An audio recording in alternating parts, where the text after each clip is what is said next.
So hello, I'm Laura from the Verna Fowler Academic and Menominee Public Library. Happy to be with you today and welcome to Breathe and Bead. This is our online beading circle, so maybe if just everyone here can just say a quick hello.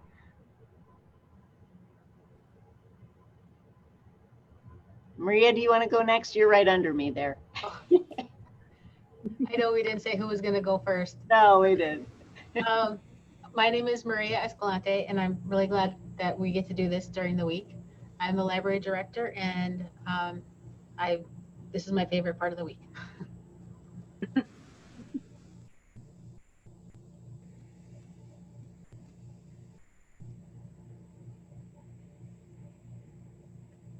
I can go. I'm Lindsay Stoddard-Cameron. I'm from UW-Madison, and I'm actually really thrilled to be able to connect with you all. This is actually a favorite part of my week as well.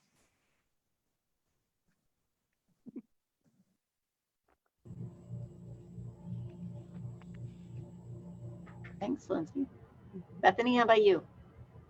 All right, I'm Bethany Hughes. I am a librarian here at the Verna Fowler Academic Library, Menominee Public Library, and I love this. I've never really was a beater, and then like getting a chance to do this every week or every other week has really expanded my beading interests. I have like little projects all over now.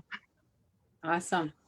And I'm Janice Rabidoux. I'm with Family Services, and I am joining you on this outreach activity that I do with the library bi-weekly basis on our Zoom sessions here.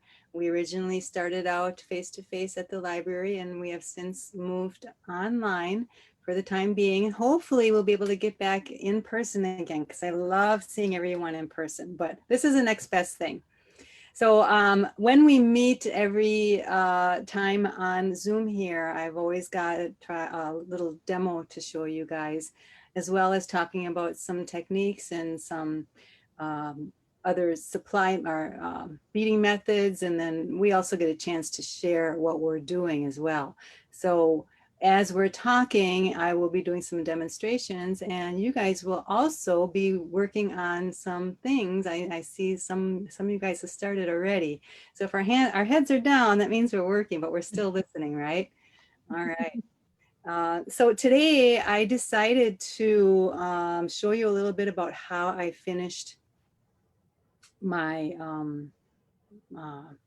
eyeglass holder chains. Last week, last time we met, I worked on showing you how to finish a bracelet, how to put the clasps on, and how to use the tools. So this week, what I'm going to do is show you how to finish the ends of these eyeglass chains with these little rubber loops and the little hoops, along with the little crimping tubes to close up your little hoop at the end. So I'll be showing you how to do that. That shouldn't take too long.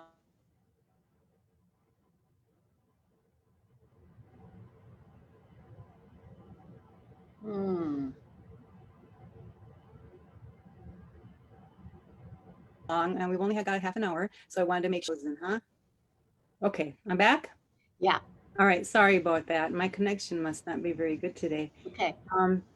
So I will be, it won't take long to show you how to do this part. I didn't make a complete one. What I'm going to do is I'm going to put some beads on the wire, and I'm going to show you how to end it.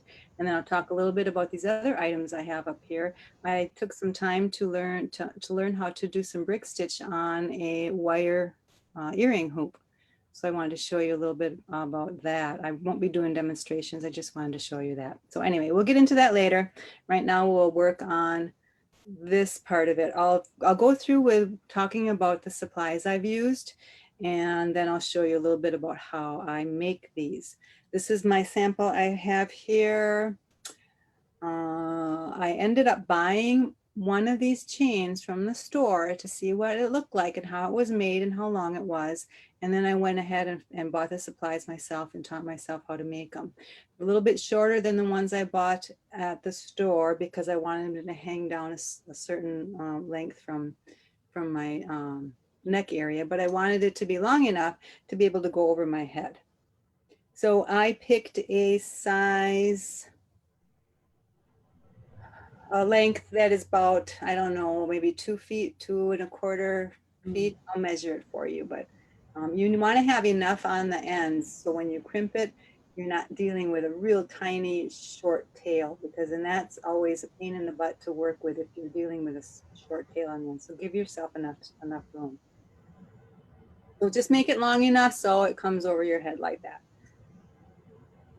So the material I used this, it's called Accuflex String.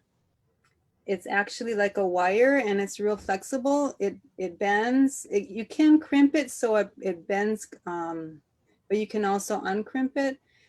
So it's hard to explain. It feels almost like a nylon wire. Like there's a tiny wire inside, but it's wrapped with nylon almost. But it's called Accuflex. And this one is the clear brass. And it just says professional quality beading wire. So a clear coated brass. So it's a brass clear coated wire. And this one is 36 millimeters, 0.04, it's 20 pounds. It's hard to see because the thing wore off on me, so I can't really read it. But I wanted to give you a little example of how thick of a wire I use for these. All right, so if you want, you can go to, oh, we're going to the spotlight on my hands now, right? Yep. Okay.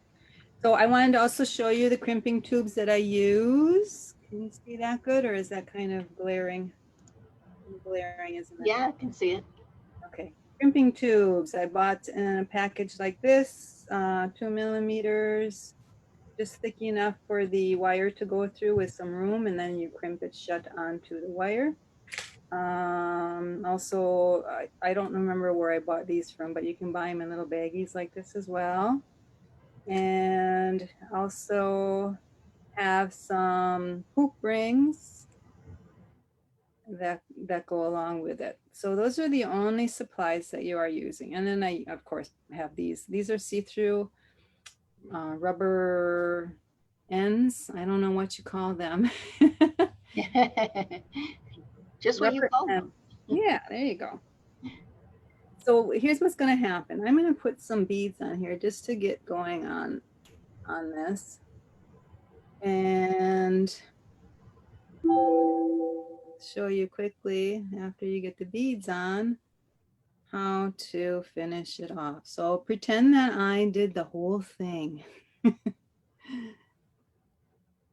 You just want to have enough beads on the end so I can show you how to finish it. So now what you're going to want to do is you're going to want to take your, oh, I had it laying out. I don't know what happened to it. I guess they fell off the side. You're going to want to, sorry about that. I got to get this to lay down. Everything is falling apart on me.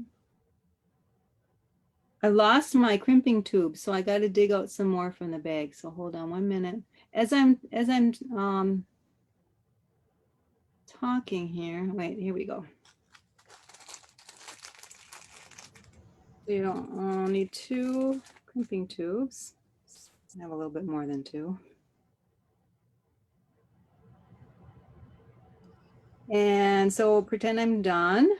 This is how my end's gonna look.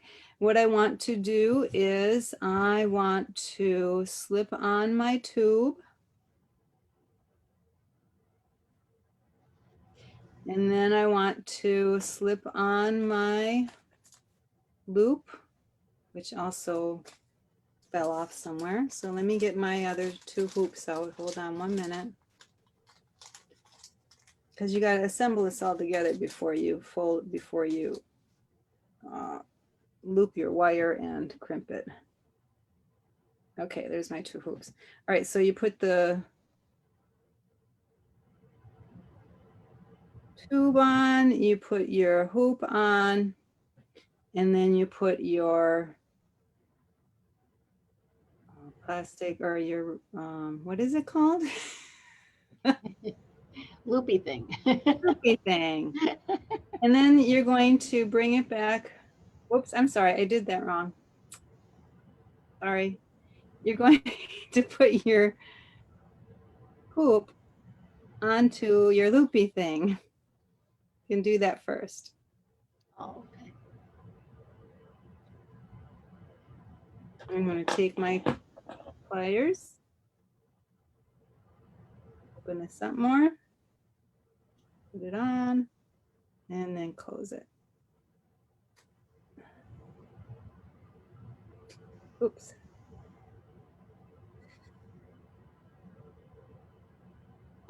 There are some of these crimping tools, or I mean pliers that are, they have grip on them and they work better. I don't have the correct ones here right now, so I'm just going to use my other one and then push it together.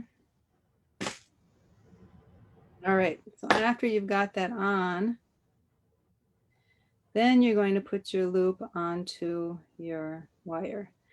After you've done that, you're going to bring the end of your wire down in through the tube. And if you want, you can also feed it through your beads as well, because it will eventually go through your beads. You might as well do that right away.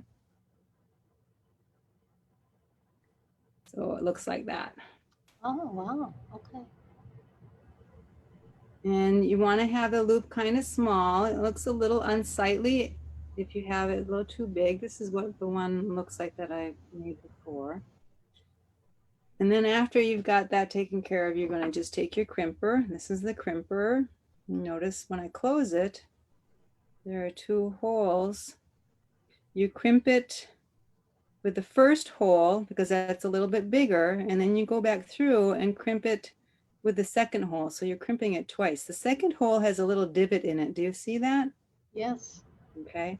So when you crimp with that second one, it puts that divot into that tube, and it causes an extra little cinching technique that holds it tighter and won't let it slip out. Okay. Because the first crimping hole, all it does is make the tube a little bit smaller, but the second divot one will actually crimp it shut. All right, so there you go. All you do is you just put the tool onto your tube and give it a little pinch. And then you go one more time, the second hole, move it in and give it another little pinch. And there you have it. Oh, wow. And that's it.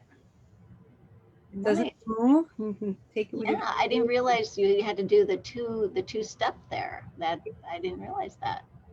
And that's it. So you do that with both of your ends and you got a finished piece.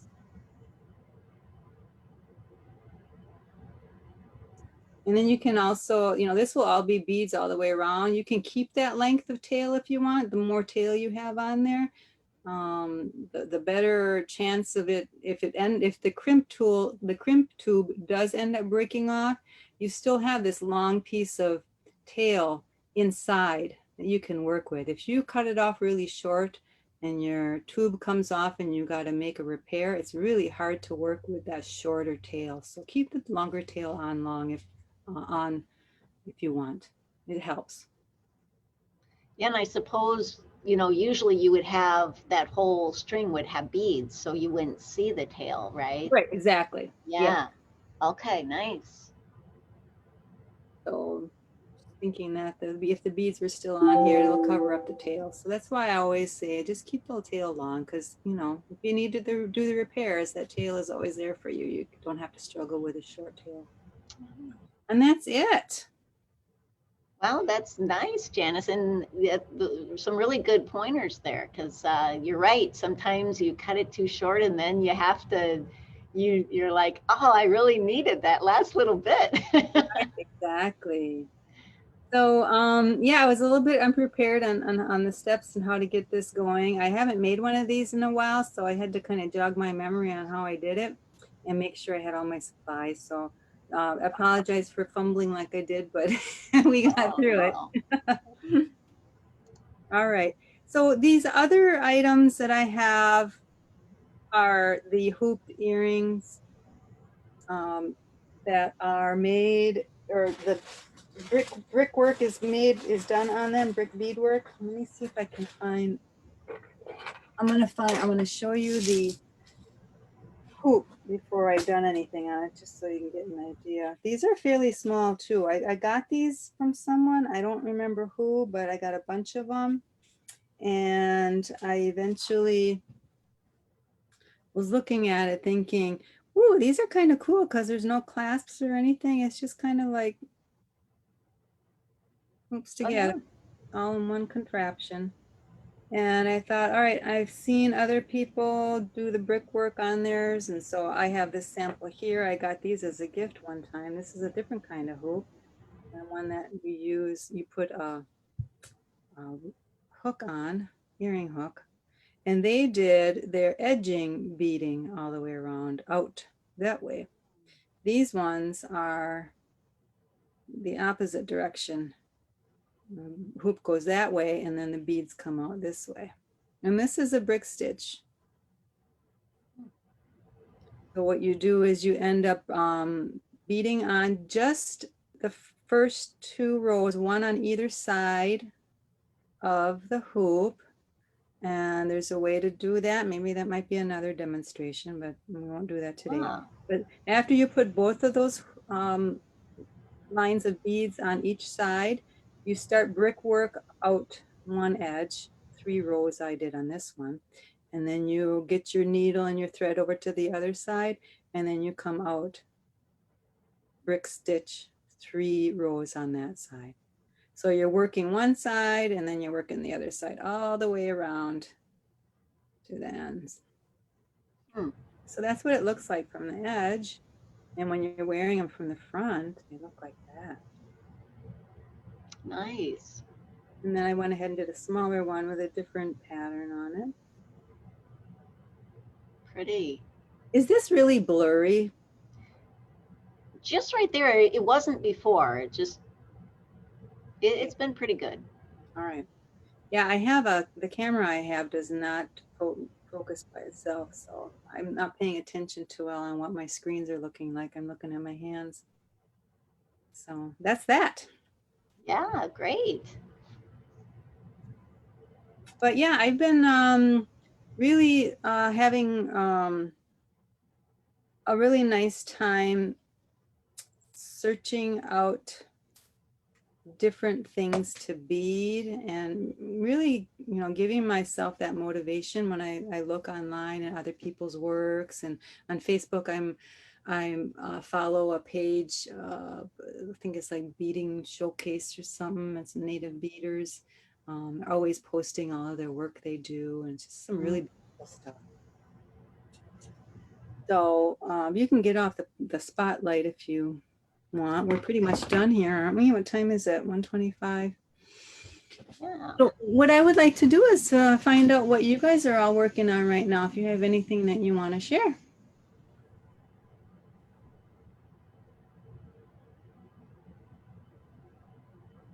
Well, I promised last week that I was going to bring this in. So this is the raised beadwork that we did. Wow. Final finished product of it. So Nice. You were working on the flower, the big flower last time, weren't you? Yeah, so I'm still working on that. Starting to add in some pink in there. Just it's transparent. Oh, so that's a different project. Yeah. I thought you were making that for the purse. Okay, so let me see the little purse again. Oh yeah. Oh, that's beautiful. Isn't Can you that open it nice? up? Goes like that. Yeah. So this is the big raised beading. Nice. Yeah. Very nice. It's so much work and it's just so rewarding when you're done, huh? It was, yeah, very exciting. So what are your plans for this flower that you have in your hand now? I just kind of started it to just keep going with beading. So I don't really have a distinct plan yet. Okay. Gotta see what happens as I make it. Yeah, right. Well, that's the best way to do it. Stress yourself out, right? Just do it. Yeah. Nice. Anyone else have something they want to share and what they're working on? Or Lindsay, was there something you were talking about before, or?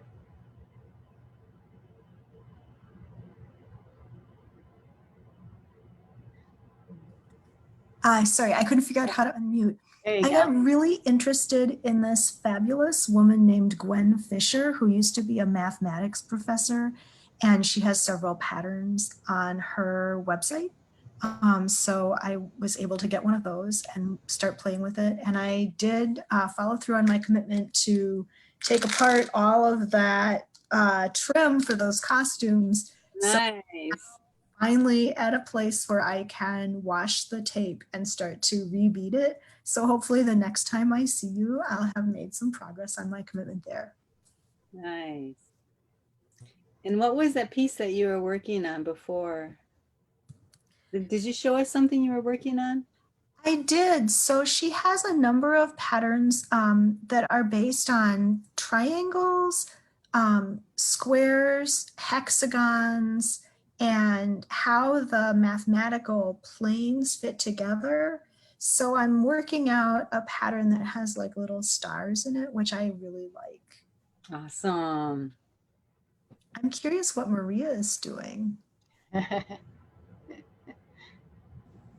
I missed the best part. I missed what you guys were doing. I started working on flat work again. I don't know what I did the last time, but I made this, and now I'm making the companion, and I think I'm going to put them together and make it a keychain. Oh, beautiful. I think they're too big to be like an earring. No, they're not. They're beautiful. So how are you going to put them together? Are you going to put anything in between them or just put them together and edge them? Like leather or fabric or anything? Oh yeah, that part. I have the fake leather, the stuff that looks like it. I don't know what it's called, but I was going to put that in between. Okay. Awesome. Thanks for sharing. Yep.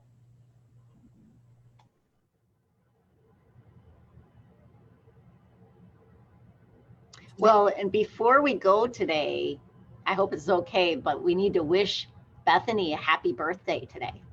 Oh, happy birthday. Happy birthday, Bethany. Is it today? Excellent. Awesome. I sing my birthday song in my best voice, but you wouldn't want to hear it. Bethany, what were you saying? You're on mute. Sorry, I was telling Maria earlier. Told Maria earlier, I woke up and didn't even realize what today was, and I'm like, why do I have Facebook notifications? I was so confused. Yeah. You know, my mom shared my baby pictures. My brother shared pictures of us when we were kids. It was adorable. Nice. Well, enjoy the day. Thanks. Yeah. This is the first year my dad has Facebook. So. What's that? This is the first year my dad has Facebook, so he wished me happy birthday on Facebook as well. So Nice. that was new. Okay, well, that's it, Laura. Oh, and there's a message here on the page, Kelly Hughes saying, happy birthday, Bethany. Oh. That's my mom, if nobody knows. Yay, Mom. All right, well, anything else anybody wants to mention before we go?